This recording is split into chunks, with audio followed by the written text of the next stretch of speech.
iniimbitahan po namin ang lahat na pumunta dito sa Diwata Nature Resort. Open po kami 7 AM hanggang 10 PM. At kapag Huwebes hanggang Sunday naman po, meron po kaming live band mula alas 6 ng gabi hanggang alas 10 ng gabi.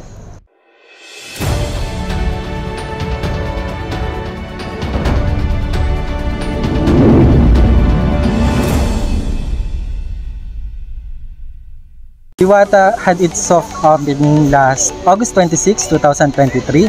At sa ngayon po, nasa 40% pa lang po ang Diwata. Ang ino-offer pa lang po ng Diwata sa ngayon po ay Hapag Diwata, Wabi Sabi Japanese Kitchen, Tadhana Open Bar. Meron din po kaming Diwata Garden Cafe and Amansinaya Jacuzzi and Pool. At meron din po kami ngayon na ino-offer na Sinagtala Eco Village.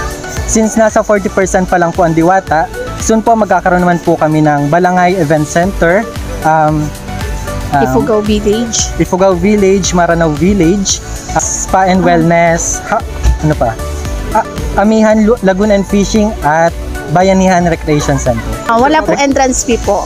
Pero kung gagamit po ng pool, ayun po, magkakaroon po ng entrance fee. 1,000 per weekdays and 1,500 per weekends po. Ang inclusion po nun, kasama na po ang bathroom amenities, plated meals, tapos po lockers and cottages po.